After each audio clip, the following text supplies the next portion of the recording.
right, guys, today we're going to talk about mandatory arbitration and class action waivers.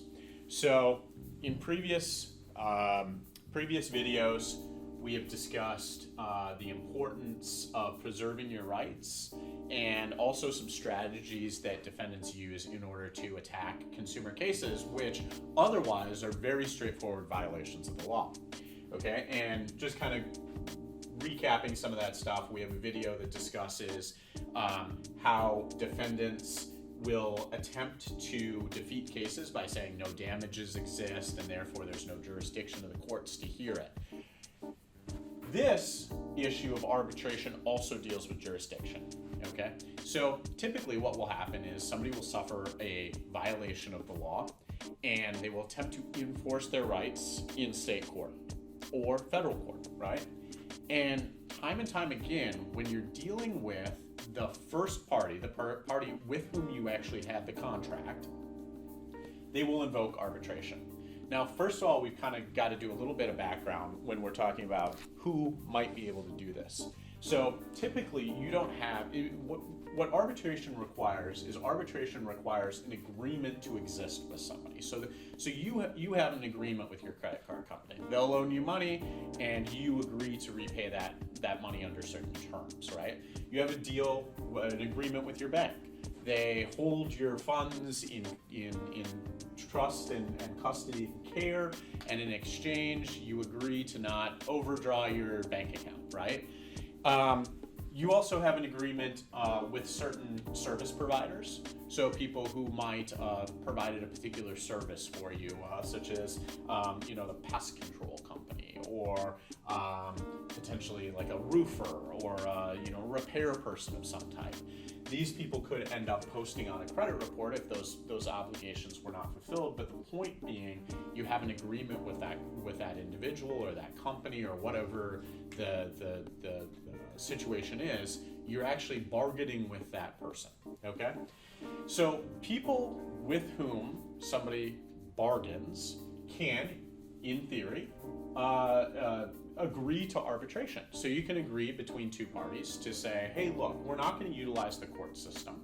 Instead, we're going to use this vehicle called arbitration, which allows us to, in theory, resolve disputes between us in a fast and efficient manner, okay? And rather than having to do a motion and a notice of motion and a motion itself and then a memorandum and schedule it out on certain deadlines, arbitration can, in theory at least, provide quick, easy things, right? It can, rather than a motion, it can be an email.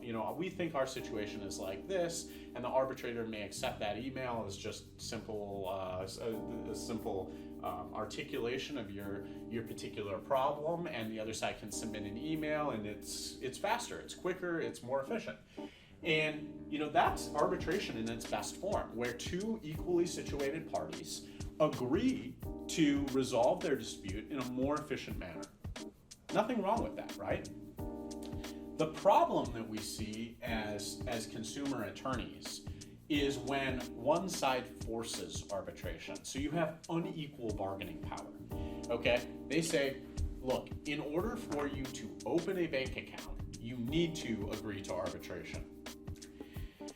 This is not an equal playing field because, for example, the prevalence of Wells Fargo, right? They're a competitive company and they drive other banks out of the particular neighborhood. You might not have a small bank next to you. Therefore, Wells Fargo might be that only option in banking available to you, and they force their consumers to agree to arbitration. Well, arbitration in this form isn't that fair bargain. It's not that agreement where both sides are equally situated. Instead, they say, hey, you agree to our arbitration agreement or the highway. Well, this starts to present some serious problems. This form of arbitration allows the company, the huge megacorp, to dictate the terms on how the dispute is to be resolved, okay? So megacorp can now say, look, all situations will be resolved, all disputes will be resolved pursuant to arbitration the rules under which will be modified with the following provisions, and you can only use the American Arbitration Association. Okay. You start to see how some problems might arise from this. One, they can write the rules to favor themselves. Two, you can have a situation where an arbitrator, even the best person, now has a financial incentive to find in favor of the company, should they ever want to be employed as an arbitrator again. And guess what?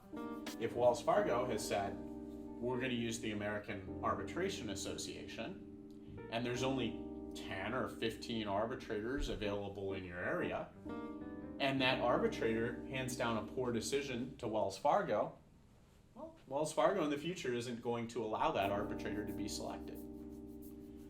Now, you see very quickly that arbitrator who's not engaging in the game, in game theory, this is called a repeat game. If it was a one period game, then the arbitrator might do the right thing, right? But when the arbitrator is engaged in a repeat game, now the arbitrator actually has a financial incentive in the future to find in favor of Wells Fargo. This is as close to possible as an outright bribe. There is a financial incentive to find in favor of Megacorp. Okay?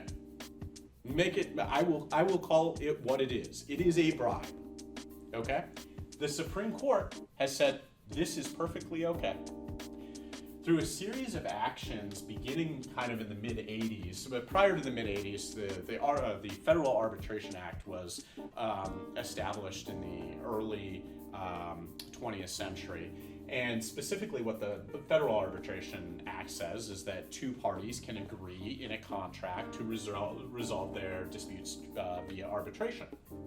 Well, state legislatures, being smart individuals, quickly realized, well, this might not be the best for employees or for consumers, and therefore they limited the ability of employers to force people into arbitration. They limited the ability of certain banks and collection companies and, I should say banks and other lenders, payday lenders, etc., to force people into arbitration via state laws.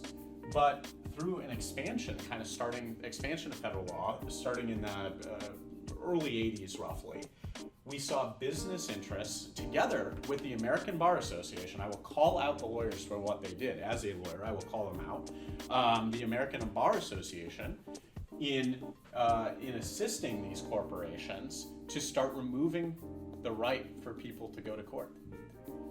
More and more of this happened. And the Supreme Court, over a series, there were nearly 24 cases, I believe. I won't give you the exact time, but at any rate, they continued to erode consumers' ability to go to court to our modern incarnation of what we've got today, which is basically says, look, if there's an arbitration agreement, not only are you forced into arbitration pursuant to the terms of that agreement, but guess what? Whether or not the agreement applies is also an issue for the arbitrator to decide.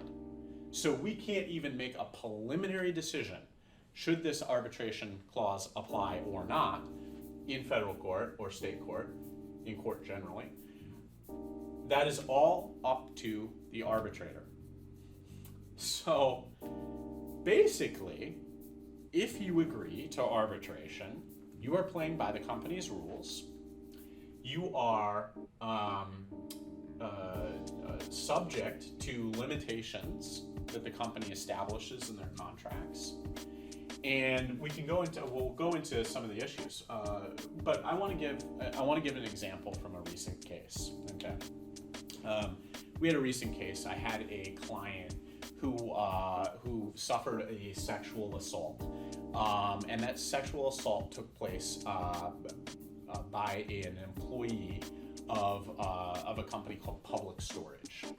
And Public Storage puts in their arbitration, or at least did at the time that this case arose, put into their arbitration provision a limitation on damages. So they said, as you know, one of the issues or one of the things that you agree to in entering into this contract is that in exchange for using this service, I believe it was $5,000. Your damages of any tort whatsoever were limited to $5,000. Okay. We brought the case saying that's unconscionable. That's crazy. You can't do that. You can't limit somebody's damage. And they also, I believe, had a shorter statute of limitations. So you needed to bring a case within a year.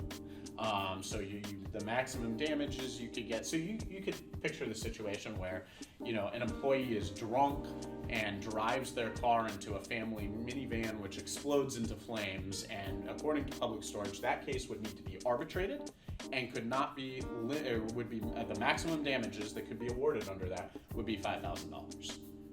That's insane. But we bring this court in Minnesota, this case in Minnesota State Court, and the court finds that arbitration provision is not unconscionable, and my client is forced to go to arbitrate their claim. That's how serious this can be. That is how serious this can be. She suffered a sexual assault by an employee of Public Storage. The lawyer for Public Storage, I'll call them out by name if I'll look that up. I'll post it in the comments because they make the case and they say it right in arbitration. No, her damages, despite a sexual assault, despite us saying this may have happened, the individual argues, the lawyer argues, nope, it's limited to $5,000. So that is the seriousness of again what we are dealing with forced arbitration. But it gets better.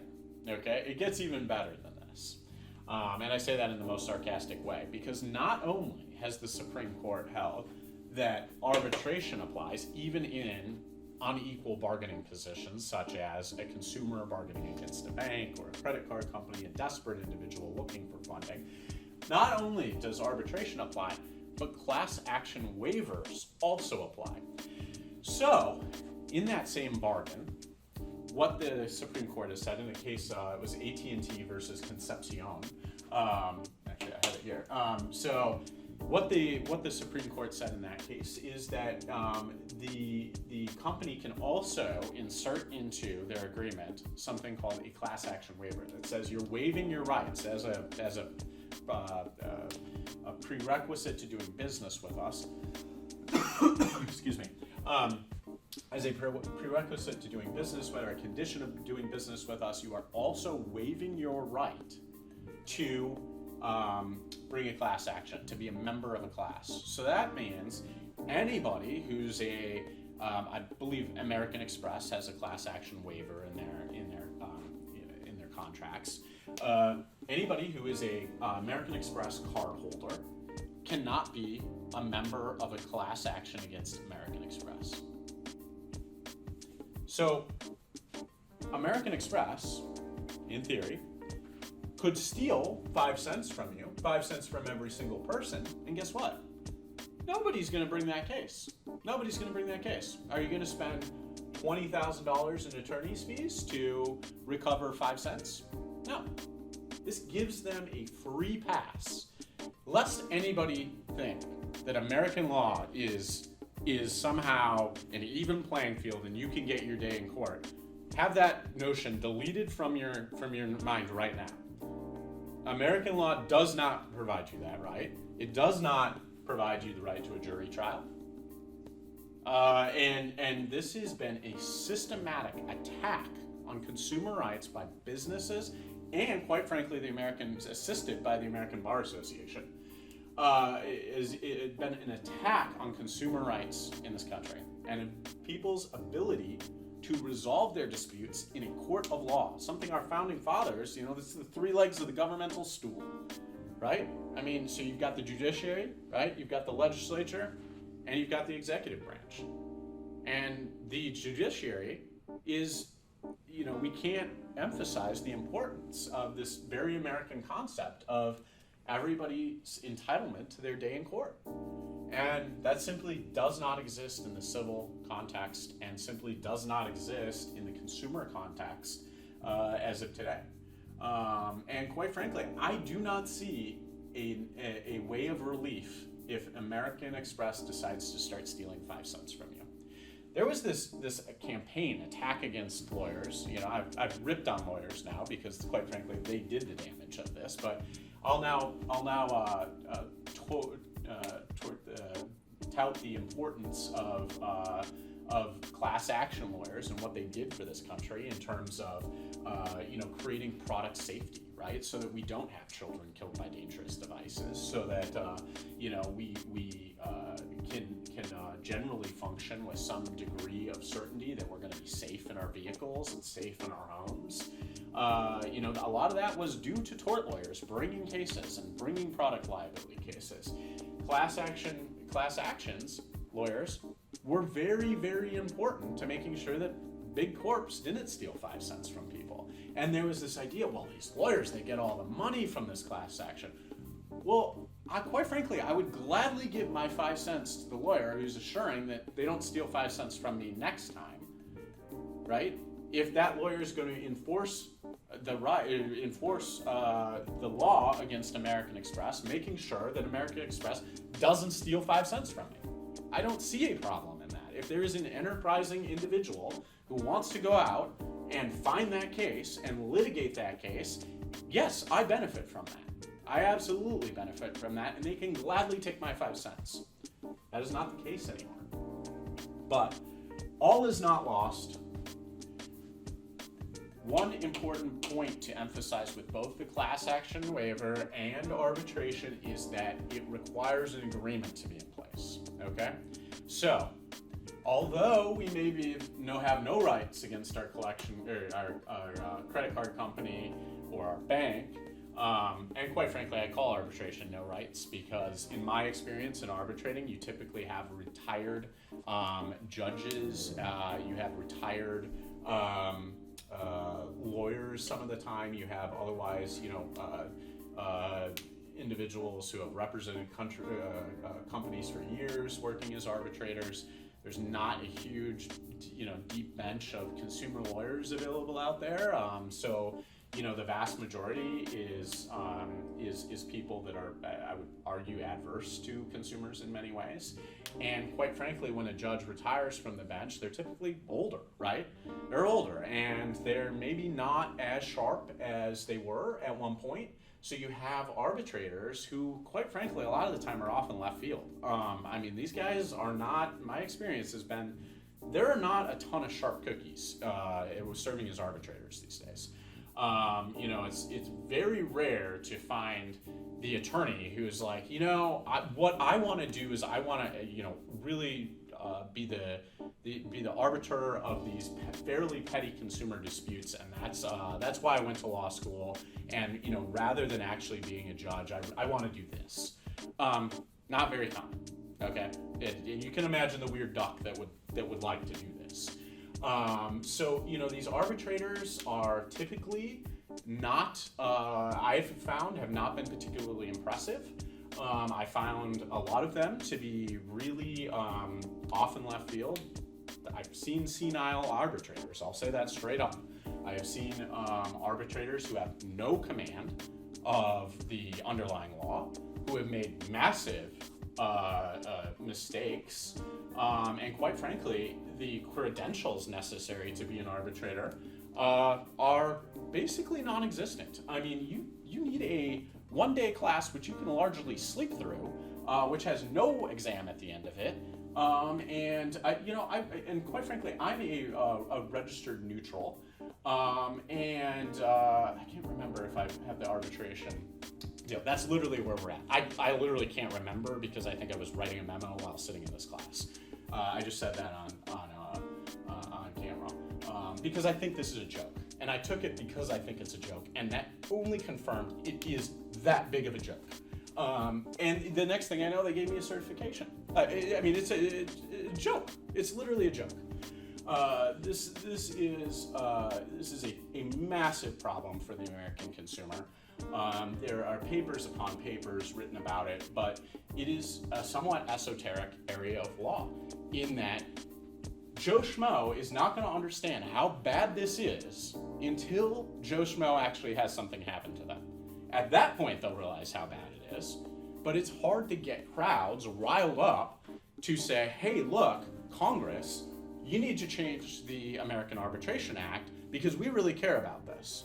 And by the way, you need to also get rid of class action waivers because it turns out all that crap we read from these businesses lobbying the American consumer with the belief that they're so stupid that they'll vote against their own interests, unfortunately was accurate. It's terribly unfortunate, but they managed to convince people that businesses should be able to steal 5 cents from people. That's perfectly okay. And people bought it. They bought it. They totally bought it. You know, this goes back to the McDonald's coffee, and I believe a firm called Williams & Connolly were involved in kind of selling this McDonald's coffee deal that, this individual, spilled a cup of coffee in her lap and got, $4 million or whatever the figure was. In reality, the flesh fell off of her leg. When you look at the pictures from it, I encourage you to go Google that. But the sales pitch to Joe Schmo out on the street is that, hey, somebody spilled a cup of coffee in their lap and they got $4 million, and this is the problem, and this is why you should not buck when American businesses try to do away with tort actions through tort reform, is the way they branded this. It was largely conservative parties which supported this. I think it's a fundamentally, I think it's fundamentally against conservative values to say that you don't get your day in court. But unfortunately, the Republican Party in particular really just eroded this area of consumer rights in favor of big business, and this is where we're left. Again, though, I will go back to the fact that not is all lost, all is not lost. The fact of the matter here is that arbitration does require an agreement to be in place. So, who can you actually still sue? Well, this series is about the Fair Credit Reporting Act. So you can sue CRAs, right? You don't have an agreement with Equifax. In fact, if Equifax, asked me, I would probably say delete my credit file. Don't do it. I don't want one. But I can't do that. They collect information whether or not I like it. They're going to continue to do that, and I don't have any agreement with them. Now, you do have to be careful because if you bought a credit report through Equifax, they probably sneak it down into the text, that is my guess, that they say, hey, look, if you've got an issue, you'll have to arbitrate this. And this, actually, I litigated a case. I got one of the first jury verdicts against Equifax for the 2017 data breach, okay?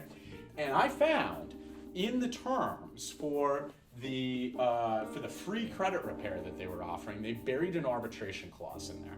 So every single person that was signing up for their free credit monitoring, repair, whatever the hell it was, program, was also agreeing to arbitration. That's how sneaky this stuff is. And it was not on the first screen. It was buried in the text. But as soon as you click that yes, sign up for it, there you go. You're bound into arbitration, and now you can't sue Equifax. You can sue the CRA, okay? And who else can we sue?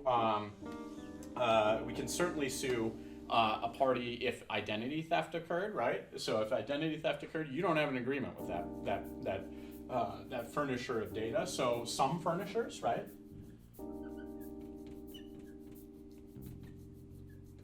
Okay, but really, the vast majority of furnishers who you're going to have an agreement with, that's going to be the original creditor. The other large group of furnishers that, outside of identity theft that you're also going to be able to sue is debt collectors, right? Although debt collectors have tried to benefit from the underlying consumer contract, which does have arbitration in it, to date they have not been particularly successful with that, but I'm sure that we will see a continued erosion of consumer rights to maybe even have the consumer contract, arbitration contract imputed to debt collectors so that they can try to force people into arbitration as well. They certainly made those arguments in court, and they will continue to make those arguments in court. So, why is arbitration terrible? Number one, it's typically accompanied with a class action waiver, preventing individuals from being part of the class action, and therefore preventing any type of remedy for essentially theft of small amounts of money. A second issue is that damages are almost universally lower in arbitration than they are in court.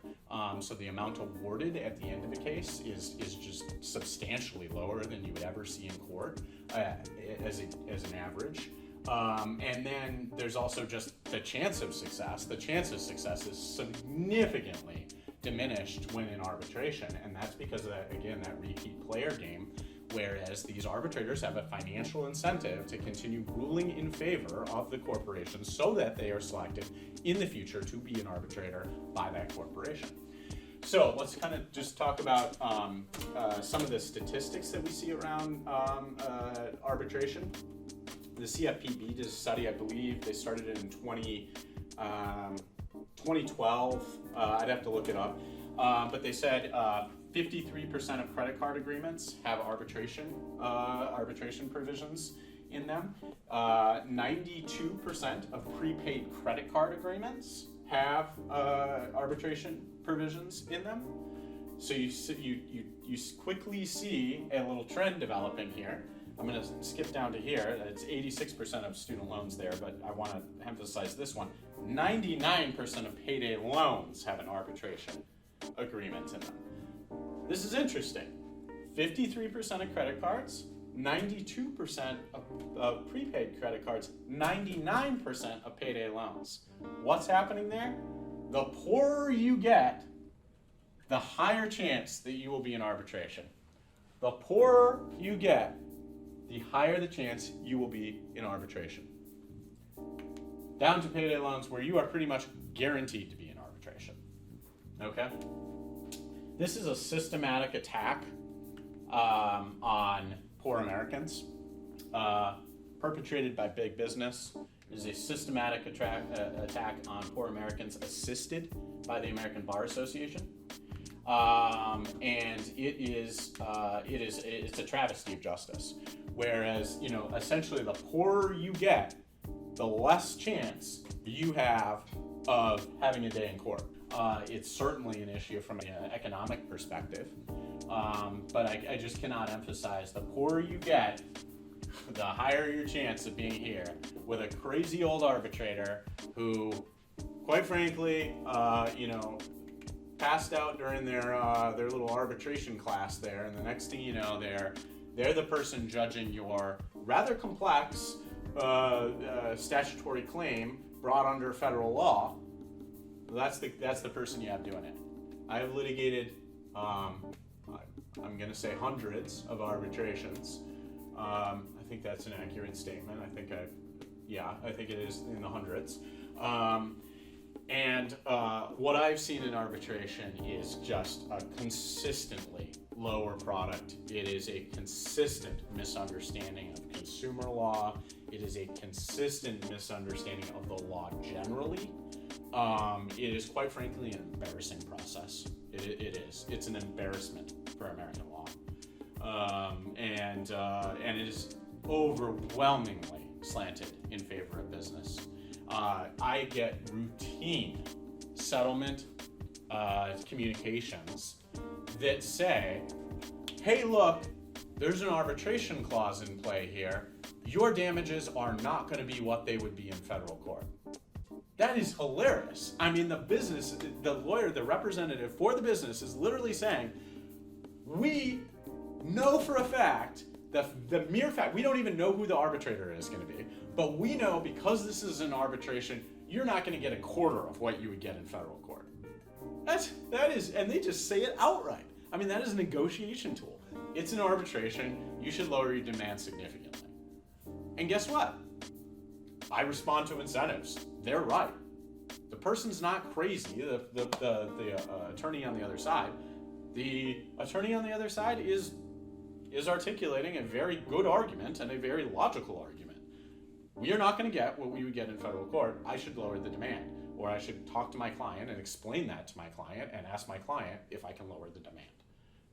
They're right.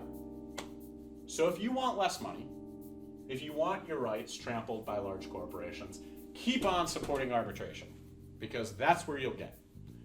But for the rest of us who would like, who believe in an American concept of some equality, who believe in a fair playing ground, who would actually like their rights under federal law protected, I would highly encourage you to lobby your representatives and attempt to at least voice your concern regarding arbitration, and also take advantage of the opportunity to deny arbitration. Many of these agreements do allow you to opt out of arbitration.